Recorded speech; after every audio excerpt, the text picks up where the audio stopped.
Voltamos com o Falando Sério. Nosso convidado de hoje, Capucci Júnior. Eu já falei no início desse programa, a minha dificuldade em identificá-lo, né? Que tipo de atividade. É tão amplo e nesse primeiro bloco falamos de tanta coisa, né? Podemos matar a saudade aqui do Bonilone, esse personagem tão simpático, né? Criado pelo Capucci Júnior.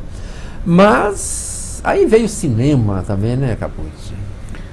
Pois é, essa história toda aí foi no início dos anos 2000 e lá no final dos anos 2000, lá em 2000 na verdade em 2003, 2004, eu comecei a escrever um roteiro chamado Ecos da Solidão.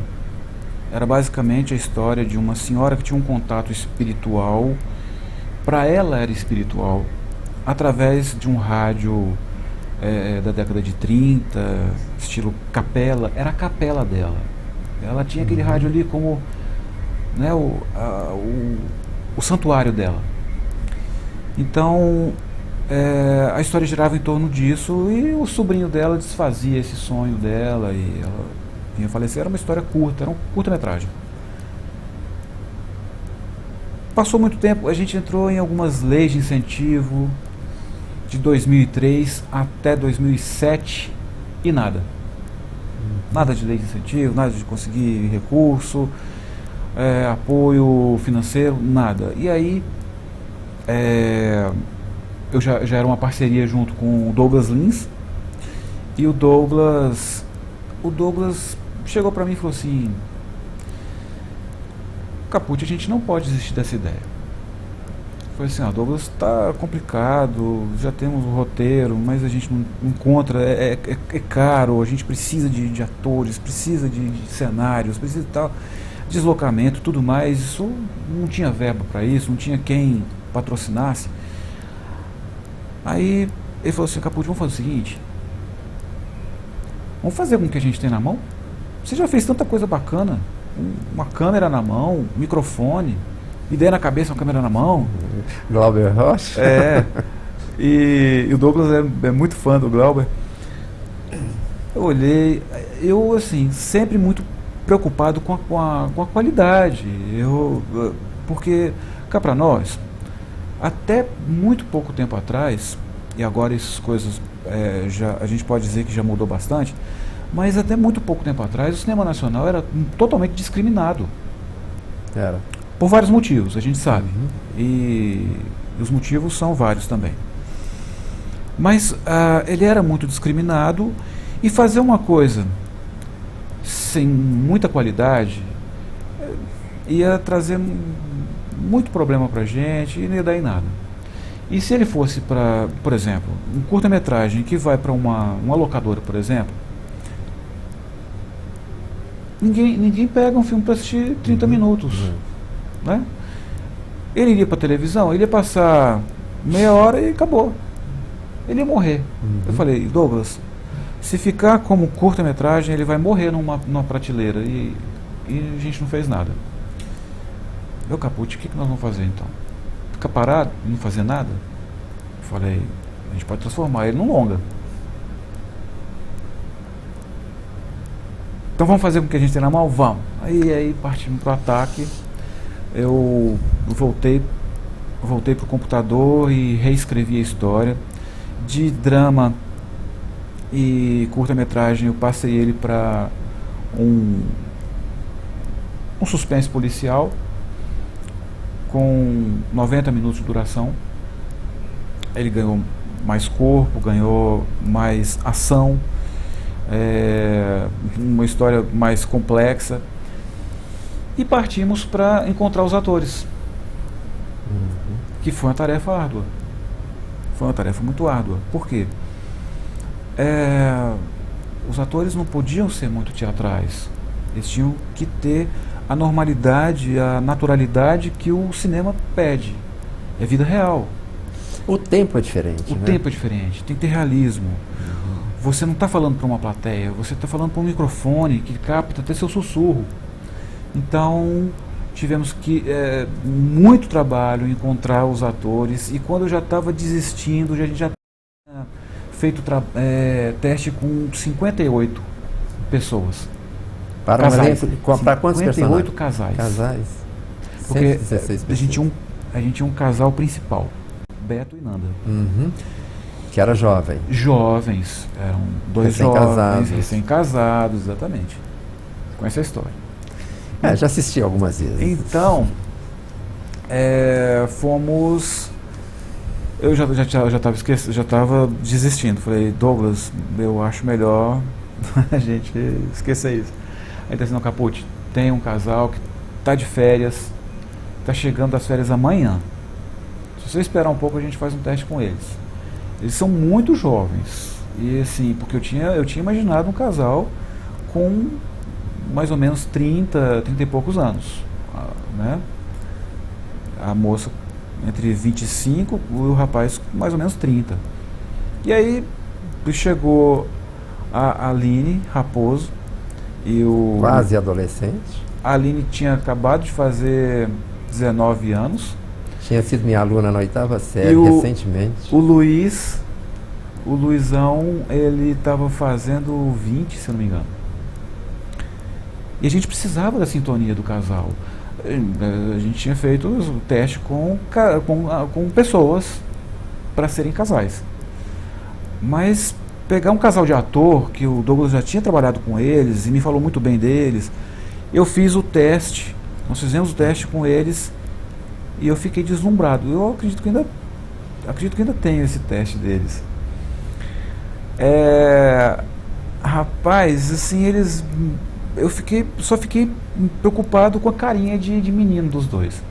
Mas nada que uma maquiagem e umas roupas não ajudasse. No caso, a mulher um penteado mais sóbrio, né? Isso. O cabelo grande ajudou muito.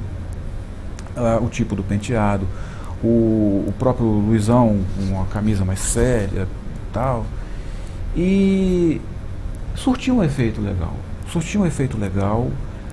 Nós fizemos uma leitura dramatizada. A Ilza Gonçalves foi excelente, o papel dela foi muito importante. O próprio Douglas deu o ar da graça, o Gilberto Avelar. E foi muito gostoso de fazer, foi uma experiência incrível, cheia de causos por trás, né, nos bastidores. Dá pra fazer um making off, né? Eu tenho esse making off, eu tenho no YouTube as histórias, eu fiz um documentário sobre ele. Eu tenho no YouTube. Então, assim, foi uma experiência incrível. O filme, ele foi para o cinema, ele teve o lançamento dele na Unifem, foi um sucesso. Depois ele passou no Cinefox. Eu lembro que na época estava sendo lançado Indiana Jones e a Caveira de Cristal. Então em uma sala era Indiana Jones, outra sala era... E o radar estava lá cobrindo. O radar estava lá cobrindo. E eu gostei da bilheteria, foi muito, muito interessante, assim, as pessoas compareceram. O último dia foi fantástico, porque várias escolas foram assistir. E eu fiquei escondido, morrendo de medo das vaias. Suava frio, ninguém sabia que eu era o diretor, e eu fiquei lá porque eu quero saber qual é a reação. Porque na estreia tem muitos amigos. Sim. O último dia não tinha nenhum conhecido, eram só... E adolescente crítico, não deixa passar. Não, de jeito nenhum, ele é muito autêntico, né? E aí, tô lá para sentir o drama. Quando eles começaram a assistir, eles começaram com piadinhas, porque você começa a ver os créditos com nomes brasileiros, e aí começa, Barros, não sei o que da Silva, não sei o que, e começa a piadinha, que é de costume do brasileiro realmente não gostar das coisas brasileiras. Infelizmente. Do Sete Lagoano, mais acentuado ainda. Mas tudo bem, estava ali porque desse se viesse. Quando começa a cena do cemitério inicial, o pessoal deu uma travada e um silêncio repentino. Falei, opa, isso pode ser ruim ou pode ser bom, vamos esperar a reação. E aí vem aquela coisa crescente, A moça anda pelo cemitério, escuta choro de criança, a música vai aumentando, e a criança, ela vê a criança, e na hora que ela põe a mão no ombro da criança, que era minha filha, é uma caveira, é um monstro, é um menino morto, uma criança morta, e aí vem o susto e todos se assustam e começam a respeitar o filme. E aí vê que é um pesadelo, dentro de outro pesadelo, e aí eles veem que, peraí, tem uma história aqui, e aí eles começam a entrar na história. E veio o silêncio, veio o respeito, até o final, com um aplauso de pé. E eu fico arrepiado até hoje, porque isso veio de pessoas que não me conheciam. Eu não sabia que você estava lá, inclusive. Né? E logo depois nós fomos para o festival UFMG. O Luizão inscreveu o filme lá, e eles não sabiam que eles também participavam, não. Foi deixado tudo caladinho. E eles realizaram esse... Tanto que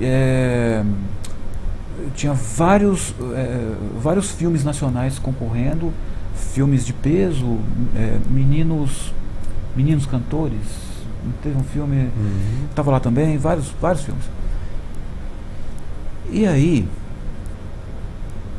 Chegou o dia da apresentação dos Segredos do Porão, tinha acabado de passar então as pessoas que assistiram o anterior ficaram para assistir o nosso. Não ficaram porque queriam assistir, eles ficaram lá.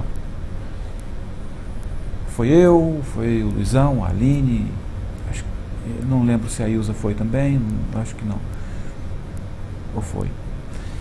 Foi. Aí eu sei que nós assistimos e no final eles não sabiam que as pessoas estavam lá também não, as pessoas que participaram.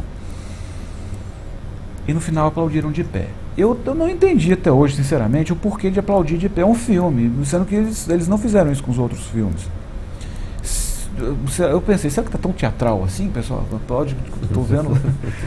Não, depois o organizador procurou a gente e pediu desculpas.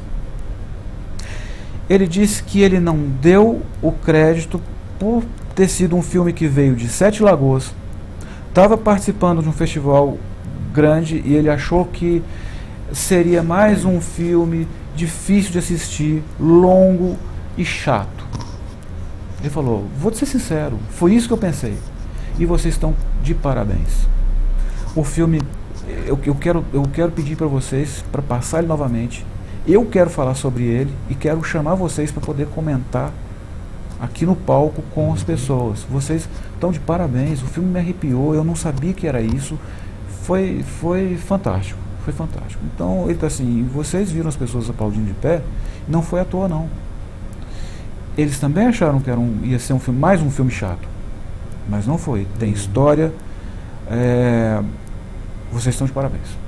Foi fantástico, isso nos impulsionou, porque até então nós trabalhávamos no audiovisual fazendo propagandas e vinhetas para televisão, antiga TV. Isso. A gente não tinha grandes pretensões, e fazer um longa-metragem foi mais uma daquelas. Por que não fazer? Exatamente. Aí eu vi um cara fazendo escultura, falando, eu quero fazer esse negócio também. fui lá e aprendi a fazer. Aí eu vi várias pessoas, por que não pegar uma câmera, saber usar a iluminação, que graças a Deus, acredito que pela vivência na arte, isso me privilegiou na fotografia e na cinematografia, que é a foto em movimento. Então, eu tenho eu posso dizer que eu tenho um bom olho para fotografia, para iluminação. Então, as pessoas que assistiram Segredos do Porão não sabiam que era feito com uma câmera que cabe na palma da minha mão hoje. Era uma handcam e eles acharam que era uma câmera cinematográfica. Eu me lembro das primeiras câmeras digitais. Inclusive eu tenho uma que eu uso interno, capturar vídeos. Que é a mesma. É a mesma coisa, a mesma marca, o mesmo modelo no Panasonic. Modelo da Sony GV180. Exatamente. Se não me falha a memória. Exatamente. Era aquela série 180, 360. Exatamente. E o filme foi feito com essa câmera, mas nós trabalhamos muito bem a iluminação cênica. Nós trabalhamos num casarão em Araçaí, que é um hotel fazenda. Nós contamos com toda a generosidade na época do Tito, que era o gerente do hotel fazenda, Casa Grande, que nos fez, olha só, ele nos fez transformar o hotel fazenda dele, ele nos deu de presente o hotel fazenda por 2 semanas. Nós moramos lá por 2 semanas. 2 semanas. E tinha hóspedes. A gente estava atrapalhando os hóspedes. Interferindo na rotina. Interferindo na rotina. Né? O hóspede se falasse assim, olha, eu não quero, eu não paguei por isso, eu não quero isso, a gente teria que sair. E eles colaboraram com a gente também. Às vezes a gente tinha que esperar o silêncio dos hóspedes para poder fazer gravações, mas deu quase tudo muito certo, porque as primeiras gravações, os microfones não funcionaram, as câmeras não gravaram e todos os nossos spots queimaram. Quem vê pronto não sabe, né? Não. Todos os... E aí deu desespero, porque a gente estava a 30 e poucos quilômetros de distância daqui de Sete Lagoas, às vezes no sábado à noite. O que nós vamos fazer? Perdemos o sábado, perdemos a atuação, os atores perderam o seu tempo. E o que aconteceu foi que nós lembramos que a gente precisava fazer uma oração para começar. Chamei a equipe e falei, olha, eu já ouvi dizer que a gente não começa um trabalho num lugar estranho sem pedir licença. E a gente estava num lugar complexo, num casarão de 200 anos, que depois me contaram várias histórias, e depois dessa oração tudo funcionou. Todos os spots, os microfones e a câmera. Pois é, né? E outras cositas mais que aconteceu com janelas que abriam, fechavam, e depois o Tito veio me contar que não era, ele veio me falar que não era para ficar cismado, porque às vezes xícara caía, prato voava e por aí. São os segredos do porão. Segredos do porão de verdade. Bom, tem também novela, mas eu já recebi o recado aqui de que o nosso tempo está acabando. Vamos fazer o seguinte, eu vou te convidar para vir uma outra vez, porque teve uma novela, 7 Vidas, e por esses acasos do destino, a Globo passou recentemente uma novela com o mesmo título, né? 7 Vidas, mas a sua foi antes. Sim. A novela que você colocou na internet, em vez de estar lá, né? Na internet. Sim, né? Quem quiser pode assistir, né? Como que faz para assistir? Não tem todos. Quando ela foi para a Alterosa pediu que tirasse todos os capítulos da internet. Mas aí eu fiz um compacto. Eu não tenho certeza se o compacto está na internet agora. Mas eu fiz um compacto de 2 horas. Eu tenho um em casa. Isso. E ali tem os melhores momentos. Minha primeira, única e última experiência como ator. Não, última não. Não pense que é a última. Ô Júnior, olha, infelizmente o tempo acabou. Tem tanta coisa para falar. Vamos combinar o seguinte, vamos combinar um segundo tempo? Vamos sim, vamos. Eu estou à disposição, é um prazer. Te agradeço por estar aqui mais uma vez. Quero que você mande um abraço para a Gema por mim. Vocês são fantásticos e eu tenho muito a agradecer a vocês. Tem nada. Tenho sim. Ao espectador, que é espectador do Rosal, muitos foram espectadores dos nossos trabalhos e eu agradeço a todos. Então daí, gente, isso é apenas uma pequena parte da história desse talento de Sete Lagoas, o Caputi Júnior. O nosso convidado de hoje vai voltar, viu? Brevemente vai voltar aqui para contar mais histórias. Nosso convidado de hoje é do Falando Sério, que volta na próxima semana. Até lá. Olá, eu sou o Ronald Fon Movies e quero apresentar para você uma produtora diferenciada. Caputi Cine Produções, uma produtora com 15 anos de atuação no mercado. Desde sua primeira participação no Festival Internacional Anima Mundi em 2000, onde foi vencedor entre 684 participantes de 34 países com Boni Lone Totó, vem mostrando sua eficiência em produzir conteúdo comercial como vídeos institucionais, vídeos de eventos sociais, promocionais e comerciais para a TV. Pelo crânio do mamute, o que pensa que está fazendo, velhote? Sete Lagoas continua crescendo e nossa alegria de viver aqui também. Prefeitura de Sete Lagoas. Trabalho de verdade. Sete Lagoas está comemorando 147 anos e merece uma festa à sua altura.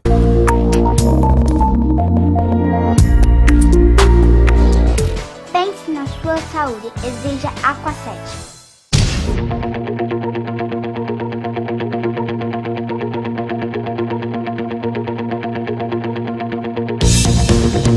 Produziu várias campanhas políticas e venceu as 3 últimas para prefeito de Sete Lagoas, se consolidando neste nicho de produção. Juntamente com as várias atividades audiovisuais, a Caput Cine Produções não se ateve às atividades comerciais e partiu para as produções cinematográficas, onde produziu vários curtas-metragens e o longa de suspense policial Segredos do Porão, vencedor do Festival Nacional UFMG de Cinema.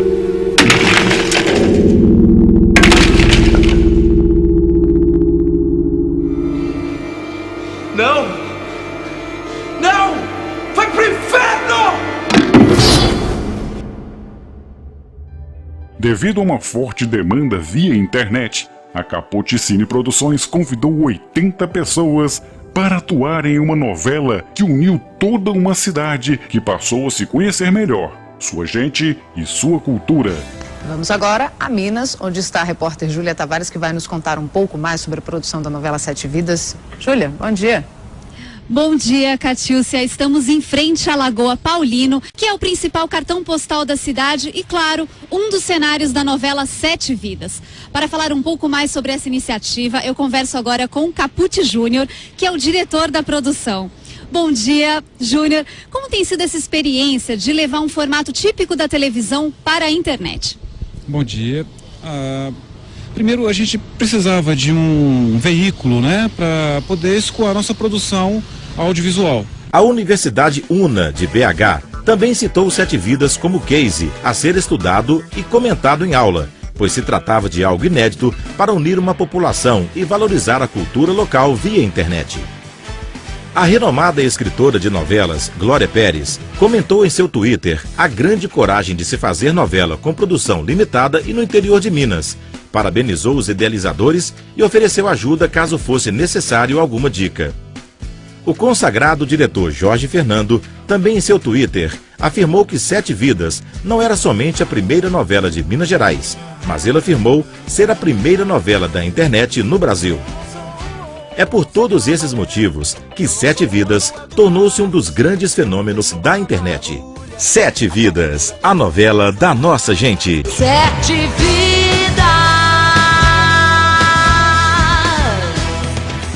É isso aí, criatividade, coragem e muita competência.